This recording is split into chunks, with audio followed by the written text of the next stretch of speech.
Stoa is a digital campfire where we cohere in dialogue about what matters most at the knife's edge of what's happening now.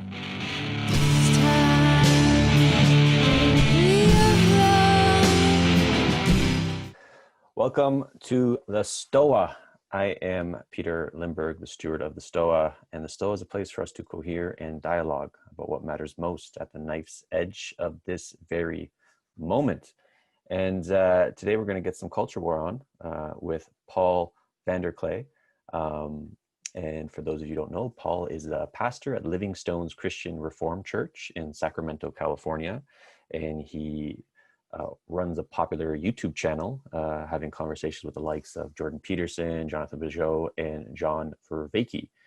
So this is going to be a standard Q&A kind of conversation at the Stoa. I think I see some new faces. So how it goes here, Paul and I will have a brief conversation. He'll share his thoughts on the title of today's talk. If you have any questions, throw them in the chat box. I'll call on you to unmute yourself. If you want me to read it on your behalf, let me know, because this will eventually go on YouTube. We have about 50 people RSVP'd, but half of that is here, so we might have more people trickling in. So that being said, do I have anything else I want to say? No, I don't. So, Paul, how's it going today? You're mute, yeah. I'm doing well. Cool. So I thought before we dive into the kind of like the theme of today, maybe you can kind of, for people who are just coming in, who don't know nothing about you, like who are you? What is your maybe worldview? And what maybe some themes that have been coming up on your YouTube channel, and then what's at the edge of your thinking? Okay. Well, my name is Paul Vanderklay. I'm a minister in the Christian Reformed Church of North America, a denomination that was established by, it's basically Dutch Reformed. There are about 2/5 of the Christian Reformed churches in Canada and the rest in the United States. I have been a pastor here in Sacramento for 23 years. Before then, I was a missionary in the Dominican Republic. I, for the most part, have sort of done my job quietly in my little corner of the world. And about 3 years ago, I became acquainted with Jordan Peterson's work, and I was fascinated by his work, and I was equally fascinated by the following that he was developing. And when he started the biblical series, I thought, this is something worth jumping into. But by that point, he had about 300,000 subscribers, and it was already kind of a big thing to jump into. So I thought, well, I'll just add my 2 bits to the conversation on YouTube. And I hadn't really done much on YouTube, but thought I'll play with it and probably find some conversation partners. Like many who were excited about the work of Jordan Peterson, I was having difficulty finding other people who were watching dozens of hours of him. Then I wanted to talk about it with someone. So I thought, well, if I do a YouTube channel, I'll probably be able to talk with 5 or 10 other people who are interested, who somehow find my channel. But I was unprepared for what would happen, which was a lot of other people found my channel. And I had way more conversation partners than I ever had before.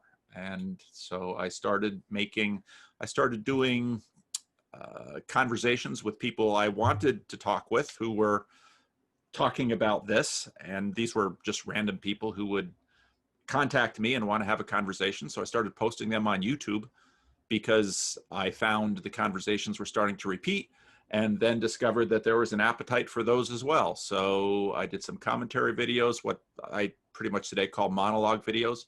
It's basically my processing what John Vervaeke calls the meaning crisis. I just finished this afternoon a conversation with Cale Zeldin, who was raised Roman Catholic and just recently wrote a penetrating article about sense making. He's been listening to IDW characters. And so I've found this a good way to try to process what I think is the end of modernity. Now, modernity has been dying for 100 years already, but these things die slowly. And perhaps where I fit into this space is Jonathan Pageau is an Eastern Orthodox icon carver. I'm a Protestant, and John Vervaeke is a non-theist. And I continue to believe that Christianity is a viable option for people who are looking to escape from the meaning crisis and find sense making. Yet, I think the church has continued to change throughout its 2,000 years and will continue to do so. The scary thing is that sometimes the church goes down dead ends, and you never quite know if you're pursuing a dead end until 50 or 100 or 200 years after you've done it. So I talk out loud on the internet, and some people listen and talk back, and that's what I do, besides being a pastor of a church. Right. And I said beforehand that I was, obviously Stoic, but secretly a Christian, not so secret. And I'm Orthodox Christian, actually. So I got my prayer rope right here. So me and Jonathan Peugeot have a fellow company there. So I'm curious, why the Protestant path? And I think I read your bio. That was something that you fell into, you were baptized into. No, yeah. I'm third generation minister in the Christian Reformed Church. So this is my tribe. This is my family. A lot of people listen to my videos and are rooting for me to change traditions, but I have no plans on it. The Protestant angle, I brought that up in my conversation recently with Jonathan and John. I'm not promoting Protestant in it, but the Protestant Reformation, I think in many ways, is both at the root of the dawning of modernity, and unresolved issues in the Protestant Reformation, I think, are driving some of the causes of its demise. And so everyone in this current crisis have things that they need to work through, usually because of their own tradition. If it's a very ancient tradition like the Orthodox, well, there's the Roman Catholics have a lot to work through right now, and Protestants do it as well. In many ways, the different traditions work at different speeds. The Orthodox, a very slow speed, very ancient. Roman Catholic, a little bit faster. They're a little bit newer. Protestants are like squirrels all over the place, stowing nuts in different trees and often forgetting where they are. And so for the title of today's talk was being a Christian in Culture War 2.0. That's something I've written about. Peter Limberg had a different take on it. So I'm curious if you have like any general thoughts on that, and maybe just any general thoughts, and I'll kind of have some follow-up. I think culture wars are good places for Christians. And the reason I say that is because Christianity's birth narrative happened in the midst of a very fierce culture war. The Jewish people are an amazing group of people who have fiercely resisted assimilation, and were doing so in the midst of heavy pressure from Rome and Hellenistic culture. And into that culture war, where just about everybody hated each other, Romans and anti-Romans could agree that the world was better without Jesus, and so they killed him. And in some ways, the rise of Jordan Peterson was directly a result of the culture war, because Jordan had been making the same kind of arguments for many years, and you can find them on YouTube. But the man and the moment found each other with Jordan Peterson. And I think Jesus is, well, he's the master and he's the example because of how he lived in the midst of a culture war. The Romans just didn't quite understand him. The Zealots were probably deeply frustrated with him, and the Pharisees, who should have been closest to him in that culture war, eventually had a hand in putting him to death. But after his death, resurrection, and ascension, many of those Pharisees became Christians of a sort. So I think even though Christians will complain about culture wars because they're hard on us and they're tremendously uncomfortable, I think Christianity is uniquely suited to a culture war environment, because it does the one thing that culture war can't make sense of: it loves its enemies. And whenever you have a war, that's the first thing to go, because both your allies and your enemies will say, this is the one rule that must not be violated. You must maintain your tribe. And so how do you do that in the heat of the culture war battle? And maybe how do you do that generally, and how do you do that personally? Well, Jesus, the heart of Jesus' command is love the Lord your God with all your heart, soul, mind, and strength, and love your neighbor as yourself.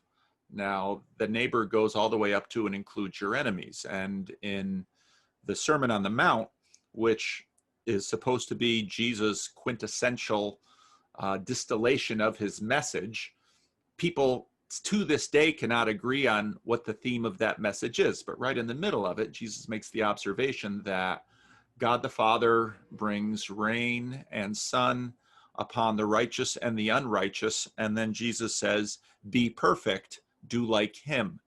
And so if in the midst of a culture war, you simply display weakness, which means you're just the embodiment of niceness and, oh shucks, can't we all get along? That doesn't really work. It's loving someone you disagree with, and sometimes someone you disagree with greatly. Now, in this context, we immediately think of some political rival in the culture war. But for many of us, the people that we love are also the people that potentially we might hate. They might have been a bad parent. They might have been an unfaithful spouse. They might be a rebellious child. They might be a traitor to some ideological tribe that you care deeply about and are committed to. So how do you love that person and not lose yourself? And I think it's that sort of thing that we see from Jesus, because if you read the Gospels, he's no pushover. He doesn't have a problem denouncing things, whitewashed tombs. He calls some of his adversaries, and again, a lot of these adversaries are the ones closest to him in terms of beliefs. Yet, this is the same man that at his execution prays for the forgiveness of his executioners while his body is dripping with the mocking spittle of his enemies. That is a powerful thing, and that is an enormous challenge, which you're looking for a meaning crisis. Well, if you try to walk that road, you will find meaning. So that's a pretty cool reframe, that the culture war itself is an opportunity to practice one's Christianity. Yeah, I think so. I would look at the origin story. Take a look at the culture war that Jesus was in the midst of, and then read what he does carefully.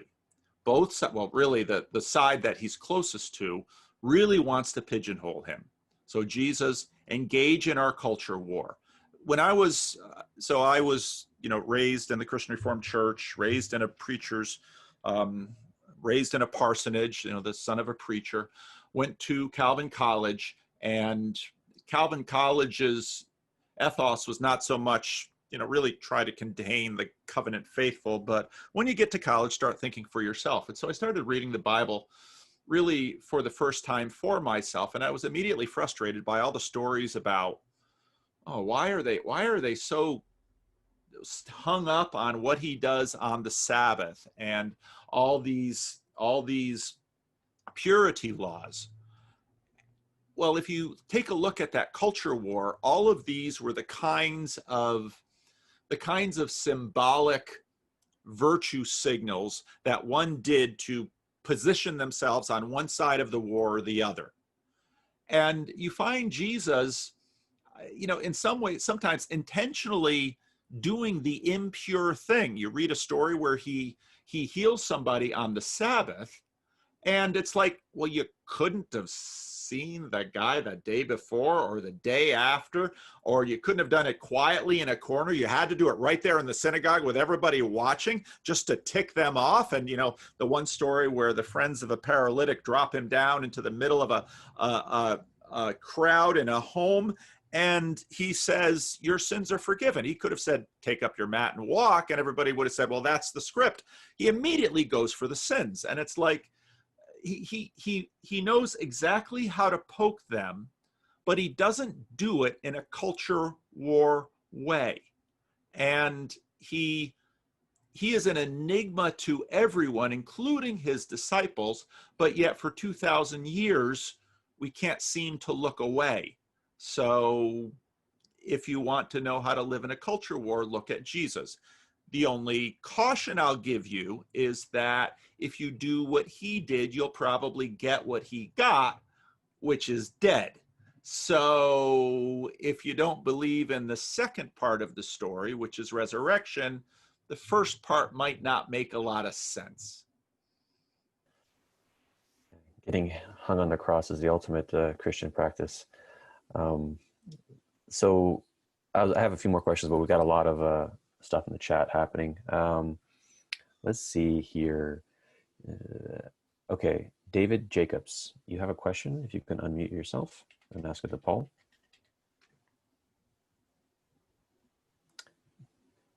David, you here? I guess I'll just read it. I wrote it down. So I was fascinated to come on to this talk about the culture wars because I am been watching it very carefully for the last 4 or 5 years, and I'm wondering how you explain the vilification and the demonization of the enemy by right-wing evangelicals and the politically conservative Christian nationalists. I know I'm throwing a lot of words out there. You pick the one you like the best. That's fine, Dave. Dave is a member of our local Sacramento meetup, so it's fun to get his question. How do I explain that? Christians aren't always very good at being Christian, and they're just not. That's been the story right from the start. 1/6 of his disciples betray him. Only one of those 2 was restored.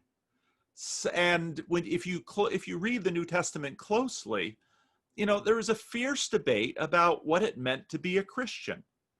And if you look at the story of the Apostle Paul, you look at Stephen, if you thought that the adversity against Christians were bad, well, amongst Christians it was terrible too.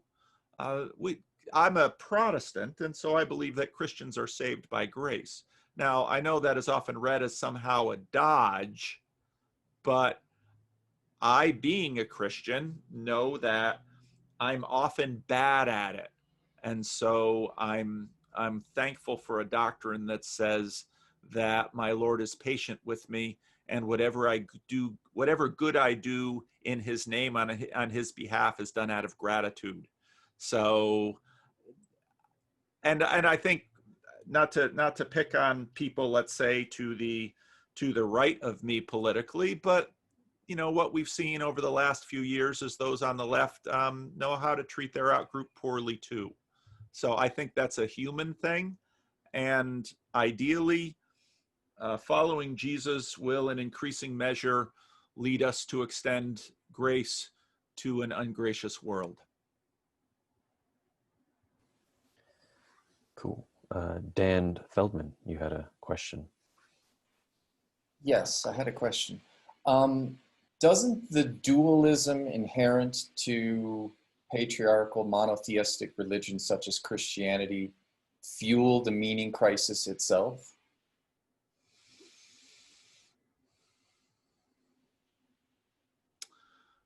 If you accept the terms patriarchal, depending on how you define it, I would argue that at least the meaning crisis as presented by, let's say, John Vervaeke, and even if we take it as far back as we can, let's say to the 11th century, Christianity was still around 1100 years before then. I think a lot of the meaning crisis that we're dealing with now is a product of modernity and a product of a lot of systems that suggest that, I have hours and hours of video on this stuff, that suggest that we are not what we think we are. whether that is in a psychological frame, that there are things underneath us that are pulling the strings that our conscious self and this manifest image are unaware of, or if we look at that in an evolutionary biological frame where I think I'm acting this way, but it is all the tribalism of my ape ancestors that is actually manifesting itself out in these other ways. So I wouldn't say that you can place the meaning crisis, as we've been talking about, at least in the Vervaeke channels, to the feet of Christianity, unless you also place that, unless you also place the scientific revolution at its feet. And I would also argue that the deconstruction of the patriarchy and almost all of the progressive ideas that we've seen in the last few hundred years also find their genesis in Christianity, because in much of human history, outgroups were simply enslaved and killed. Why does the victim of societal oppression gain status in our narratives? And I would think that Nietzsche spoke presciently about it by saying, well, it's that Christianity that somehow made everyone equal, and you have this Jesus that dies for people who think wrong. So that would be my answer to that. Good. Can I ask a follow-up to that Yeah. question, Peter? Just one, Dan. Okay, just one. I think the issue is I think you focused on the patriarchal part of my comment, and for me, the more prescient word there is dualism. And from my perspective, is that having a God be somehow separate, and also from my understanding, I'm not a Christian or anything for that matter. I'm probably a non-theist, perhaps. That the disconnection from nature that I think is inherent in Christianity is kind of that core of that dualistic division. That's a great point and a great question. If you listen to Brett Weinstein, David Sloan Wilson, I think they make the compelling argument that human beings are not simply biological creatures, but fairly early on, a culture strain developed in us that you simply can't understand a human being without those two tracks, both let's say the material genetic track and the culture track. I don't think humanity is going to get away from dualisms because of our two-track nature, because that culture track has become so deeply embedded and entwined in the genetic track that if you were to, I mean, science fiction plays with this sometimes. If you were to take a sperm and an egg and try to develop it completely apart from any human contact, first you couldn't do it because you'd have to find a place divorced from it. But I don't think what you would arrive at is what we would call a human being. And I think that that culture track is, by virtue of it being thought-based, immaterial, logos-based, I don't think we're going to ever get away from dualisms as human beings if you buy the evolutionary biologist argument about what human beings are. All right. I can tell Dan has another follow-up, but do you want to sneak it in, Dan? I'll give you one more. I'll sneak it in. And I don't want to, I guess my point is that, like, for example, with Taoism, for example, there's the yin yang. The Taoists clearly saw poles, but they spoke of them as in dynamic, a mutual dependency between them. And I think that in much of Western civilization, and I think Christianity played a big role in this, that the mutual dependence was not emphasized. That's I agree that there's always going to be an up and a down and this sort of thing, just like the Taoists do, but they emphasize this dynamic balance and interplay between the two that can never be escaped. And I think in Western culture, we tend to, with Descartes, we decapitate, we separate, we dissect, we vivisect. And I think that's something that makes us a bit different in that sense. And I think what you're pointing to is a lot of the conversation that I've been having with John Vervaeke and Jonathan Pageau, because, and I actually think, so one of the things that I've after watching Jordan Peterson and Sam Adams debate, I think part of what happened to the implicit definition of God was that God got bifurcated. And so our assumptions about Christianity have sort of, and I think, again, the Protestant Reformation has a lot to do with this, because with the move away from sacraments with Luther, faith became a very psychological thing and God became a very other thing. Whereas if you say, look at the angel's cry in Isaiah 6, holy, holy, holy is the Lord God Almighty. That's as high as you can go.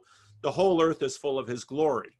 And so I think part of what we see in the Hebrew scriptures is that, ironically, Christianity develops, as many have said, somewhere between Jerusalem and Athens, but the Jerusalem side is the side that says of earth, this is our home.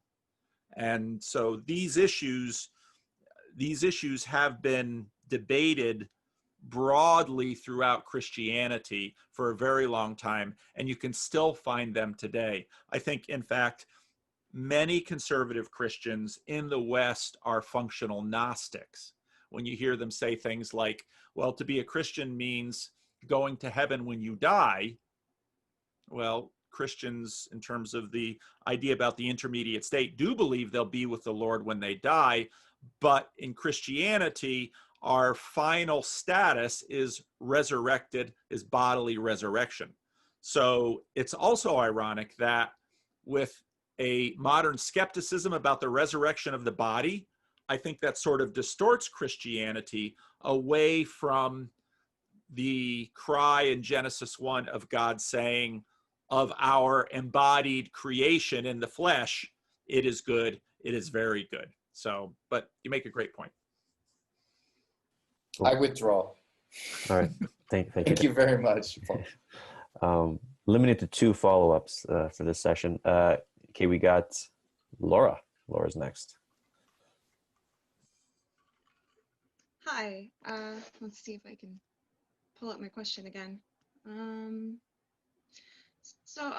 loving your enemies, how do you balance holding firm to your beliefs and remaining open to the possibility that your enemy might have a truth to offer you? And how does a Christian move past a sense of righteousness of belief when necessary? It seems like many tribes in the culture wars seem to struggle with this. I think there's a reason we all struggle with it, because it's really hard. First of all, I think with Jesus, we see he manages to do this. But one of the amazing things that we see about Jesus, and you can see it in the Old Testament as well, in Genesis 18, where Jesus seems open to the influence of others. And you would say, well, if the Son of God incarnate comes down, surely he should be talking all the time and he wouldn't need ears. But that's clearly not the portrait we see with Jesus. So I think it takes the development of wisdom. And this is one of the real contributions I see John Vervaeke making to the conversation, and Peter with the Stoa as well, because I've heard these themes coming out of this conversation as well, that we must cultivate wisdom, and Christians don't have a corner on wisdom. If you read the book of Proverbs carefully in the writings in the Old Testament, you'll notice that many of the Proverbs come from non-Hebrew sources. The book of Job, which may very well be the oldest book in the Bible, many people believe, many scholars believe that the book of Job as we currently have it is an adaptation of other wisdom literature prior to that. Even the stories such as Genesis 1 and 2, I think, are in conversation with Egyptian and Babylonian creation stories as well. So if the Bible can listen to others, and if Jesus can listen to others, and if God the Father stands before Abraham, which is the older of the two, because very pious people said, no, Abraham must stand before God. But if God can stand before Abraham, and Abraham can plead the cause for Sodom, and God will listen and negotiate with him, well, we shouldn't be so full of ourselves as to be above God. So no, Christians have a hard time with this, because human beings have a hard time with this, because especially when we get angry, and culture wars tend to do that, that anger fills us with a feeling of righteousness, and then we tend to do most of our damage. So it's a great question. Any follow-up, Laura?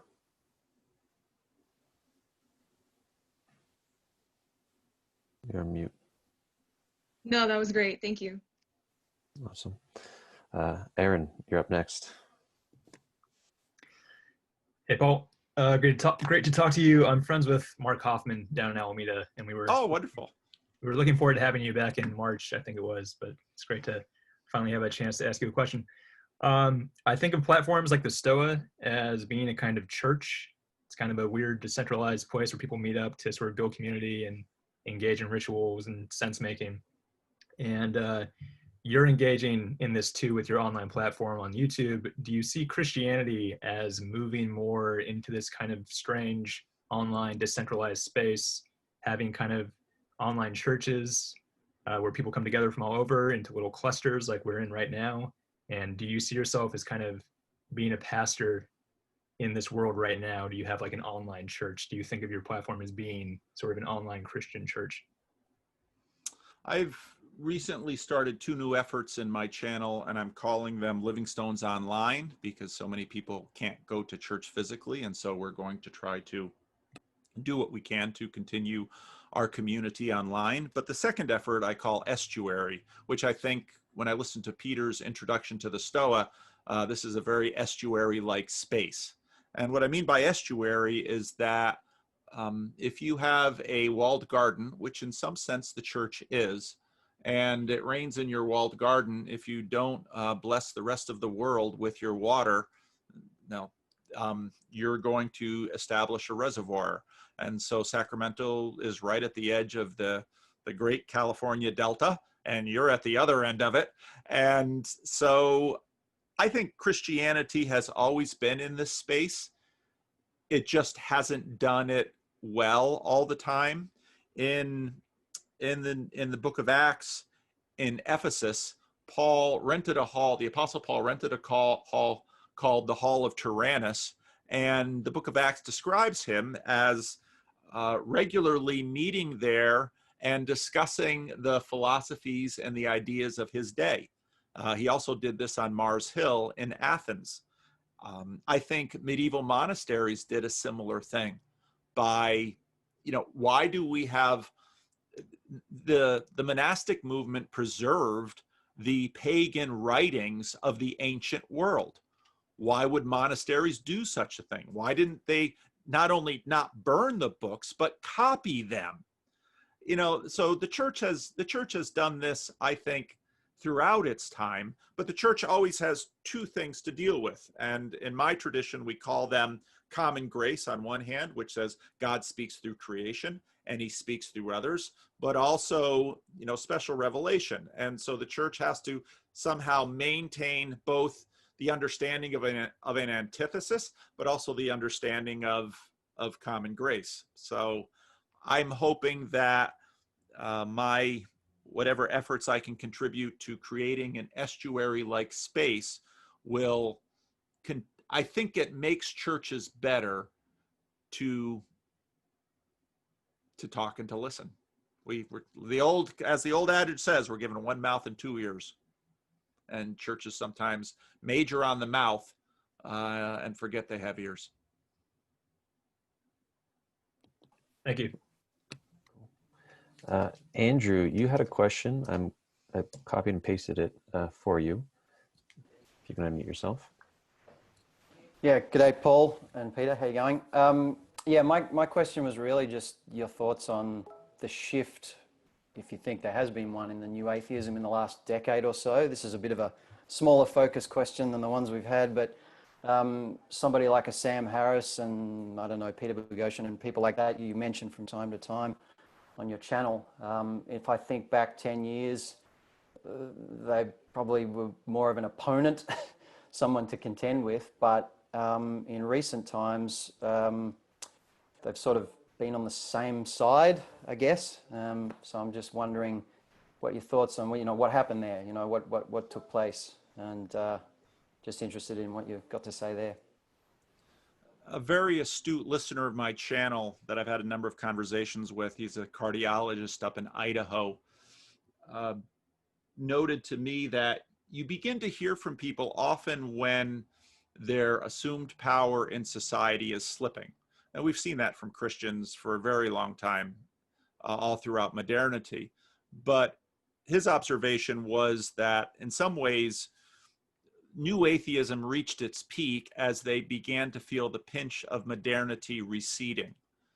The irony of that recession is that new atheists are increasingly finding themselves allied with Christians who are making assertions about some fixed aspects such as human nature. I think new atheists in some ways have a more difficult time because this type of losing feels new to them.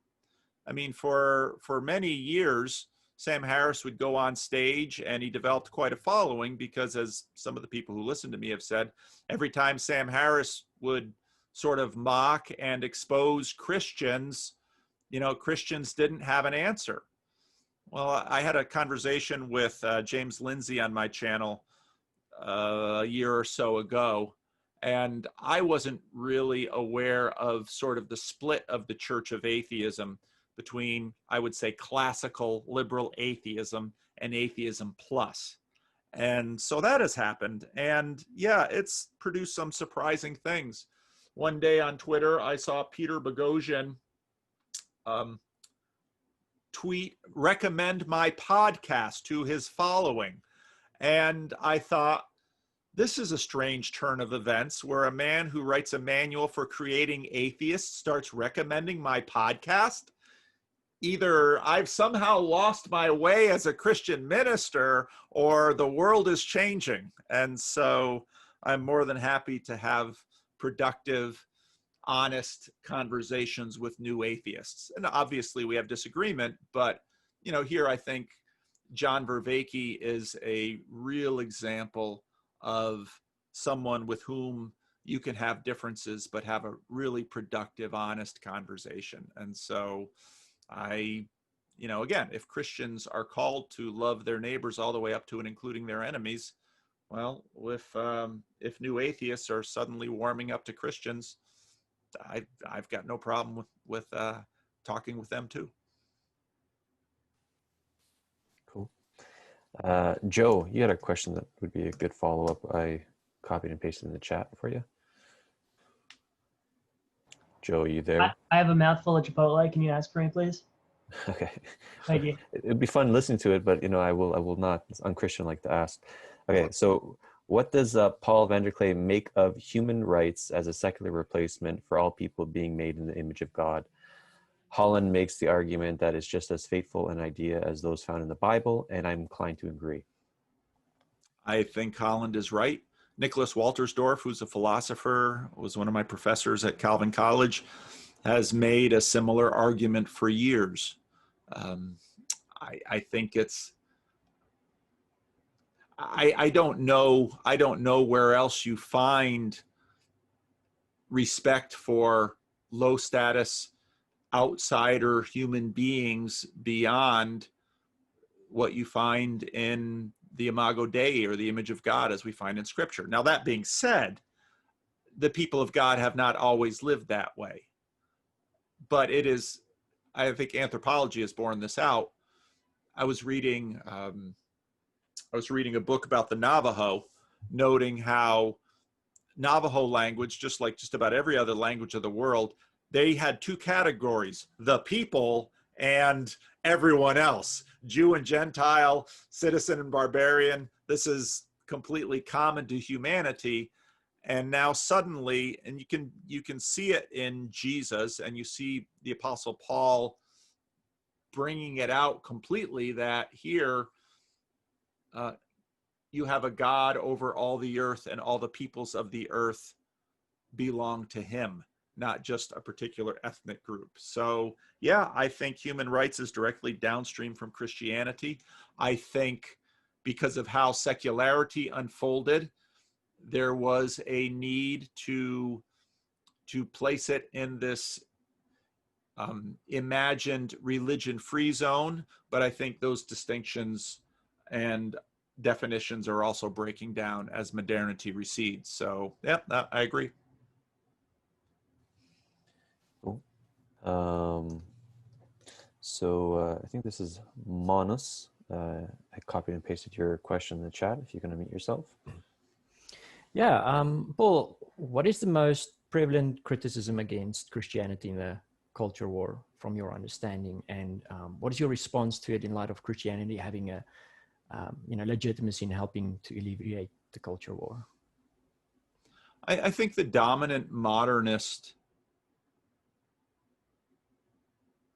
strongest dominant modernist argument against Christianity has been the problem of suffering.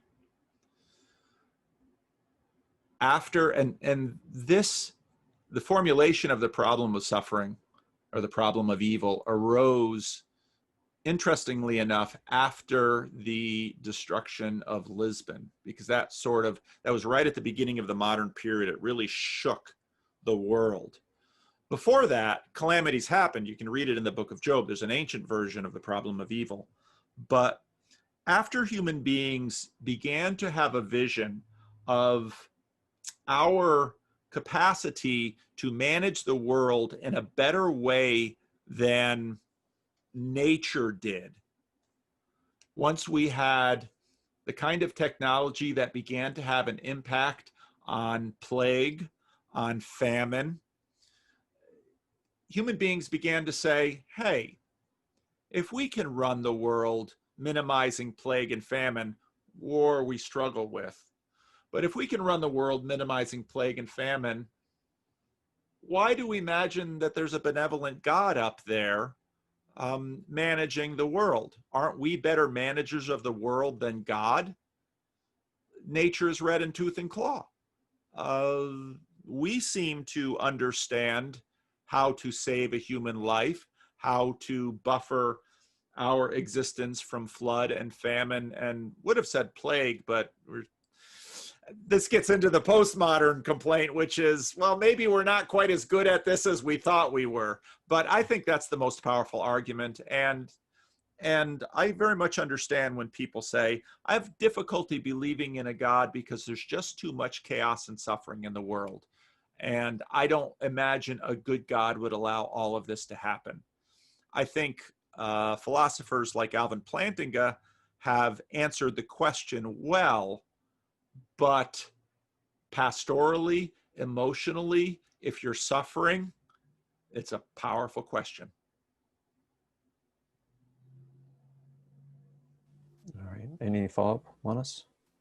Yeah, just in terms of the response, I mean, I feel like you touched on the first part of that, but I'm not sure I connected with the second part of the question, which is, what would your response to be to it in the culture war? So if someone would say, all right, this is the problem we have with the idea of Christianity, this good God, like, look at all the suffering.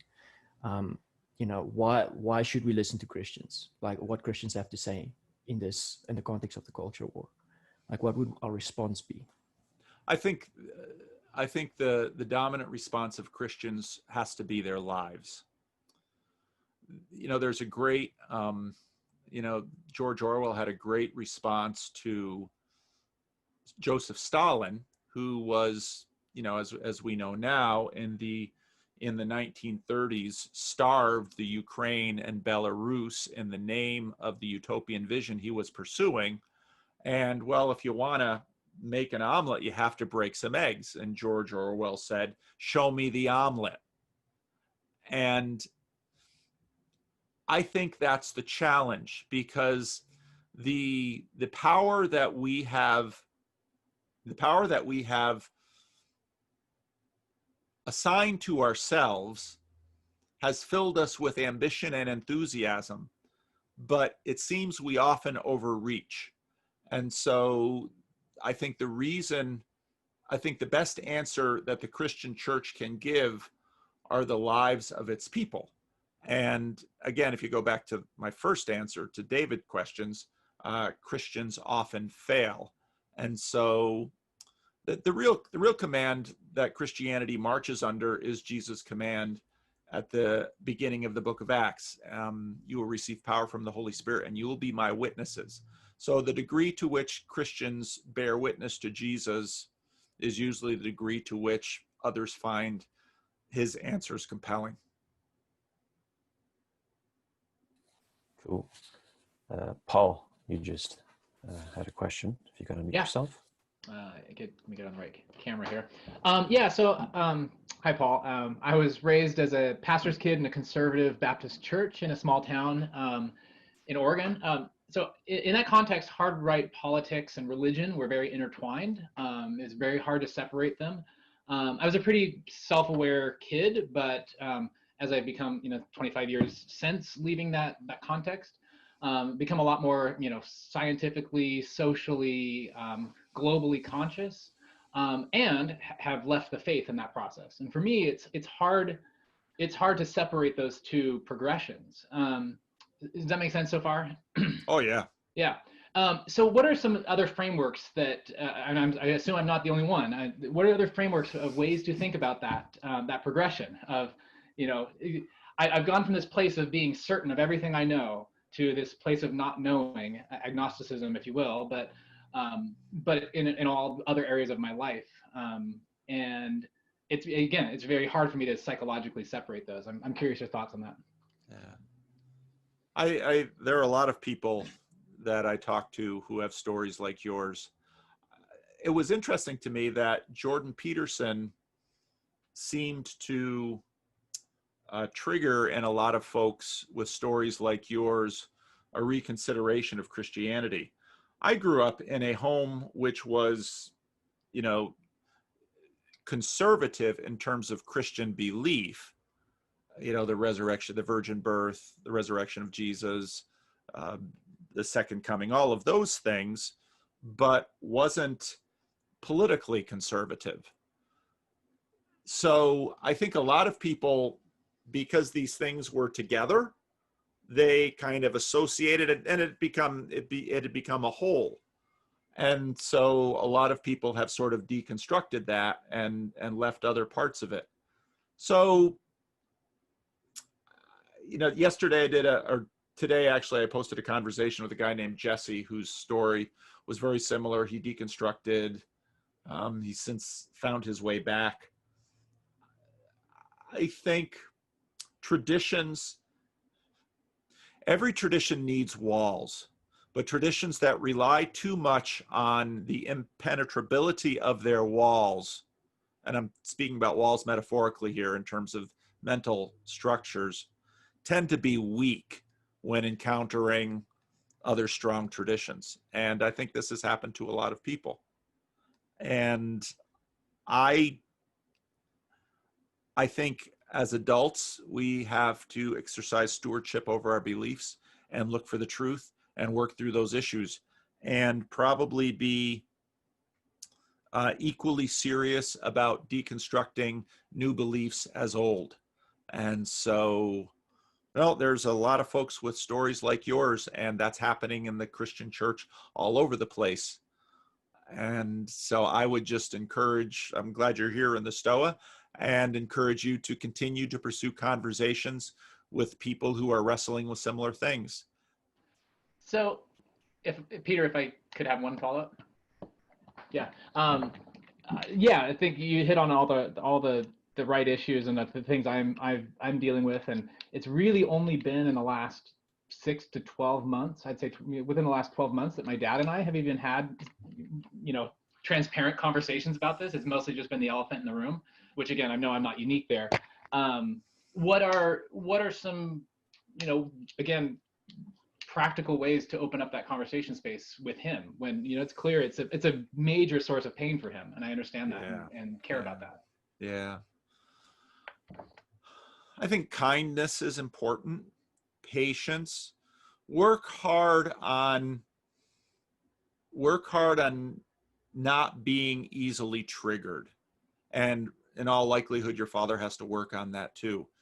In my experience, both of you probably want a restoration of your relationship. It might not be easy because he's going to have to work through some of his own beliefs. And I think people sometimes try to short circuit this, ironically, by pursuing sort of a propositional approach, which is what they've deconstructed from. Say, Dad, if you'd only give up these beliefs. Well, I don't think that's necessarily true. Again, right at the heart of Christianity is a man loving and dying for his enemies. If Jesus can do that for his enemies, surely it's a Christian goal to do that for our children with whom we have disagreements and with our parents. So I'd say keep working at it. And you can't do his work for him. So just work on your triggers. When he inevitably says something that triggers you, learn to forgive. And at that point, as a Christian pastor, I'd say, well, if you're learning to forgive, well, you're listening to Jesus, because it was Jesus who said, Jesus put such a high value on forgiveness. So, my best wishes are for you and your father, that you can restore the relationship and potentially have some productive, meaningful conversations about why you've made the decisions that you have. And he's also made decisions to stay with his faith. And so odds are both of you can learn from each other. All right. Let's bring us home with Joe's question. Joe, if you can ask your question and unmute yourself. This is Joe Pickens. Hi, Paul. Good to see you. Hi, Joe. So I was listening to, actually, I wasn't listening to the first part of Paul's question just now because I was too busy formulating my own question, but I caught the tail end of it, and it seems somewhat relevant to my question, which is, I see a necessity for Christians, many of whom are very close to me and who I care for deeply, because that was the Protestant tradition that I was brought up in. I see a necessity for them to take the plunge, so to speak, into postmodernity and to integrate modernity with postmodernity into a Christianity, if that's what they want. But there seems to be this huge dividing line within my own family and my community between those who have taken that plunge and those who have not. And I feel like I'm in this unique position and feel called in a way to reconcile those two tribes. Just, if nothing else, just within my own family and my community. And I was wondering if you can speak at all to that dynamic between those two tribes, and if you have any experience with that.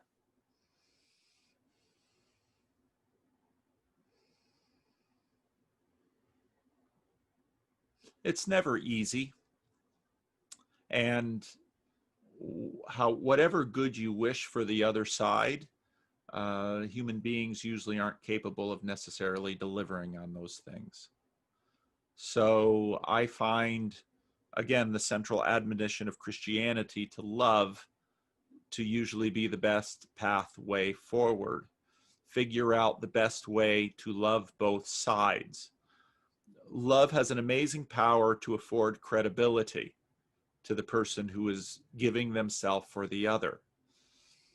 These things take a long time, and so be patient.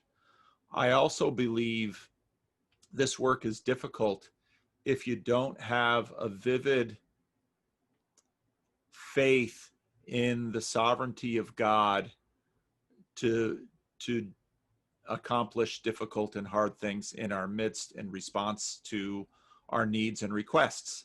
And so I recommend that as well. It sounds, and there are some ironies in this. Generally speaking, not always. Many traditionalists have a theology that affords this type of sovereignty and power given to God. People who are more progressive and contemporary, often more skeptical, don't have that resource to fall back on to give them encouragement. So much of life is learning to suffer. It really is. And I find a strong, vivid belief in God's goodness and sovereignty and presence when we ask him to be a tremendous help to bearing under heavy loads. And so if you're going to endeavor to do a difficult thing, figure out the kinds of resources you need to endure the kinds of suffering that difficult thing will require of you. I don't know if that makes any sense. No, that is helpful. Thank you. I especially liked the what you said about loving each side as best that I possibly can, and that giving a credibility to. I mean, it's just, you know, being the person that's at the center of Christianity sort of turns out to be the solution to a lot of answers. Yeah, that's really the program. But and it's astoundingly scalable. Can work in a public culture war, and it can work in a family fight, can work in a marriage, can work in a parent-child relationship. Yeah. Awesome. Yeah, so we're reaching our time that we have today. I thought that was a really awesome session, Paul. I really enjoyed that. Any closing thoughts for us? Well, I'm, you know, I've been talking about what I call estuary, and it seems like you're doing a very similar thing here in the Stoa. You're having meaningful, open-ended conversations across culture war lines. So blessed are the peacemakers. So more power to you. Thank you, sir. I'd love to have you back on at the Stoa. And if everyone in this chat would like to continue with this conversation, you can go to the Discord. If you haven't signed up already, just go to the rules section, give it a thumbs up, and you get access to the videos, and you just jump on a video chat if people want to continue this conversation. To plug a few events, so we have Dave Snowden, the founder and the discoverer of the Cynefin framework and the chief scientist officer of Cognitive Edge. He's like the sense-making like superstar, and he's the sense-maker in residence of the Stoa for the month of September. The first session is tomorrow. That's naturalizing sense-making. You can check that out.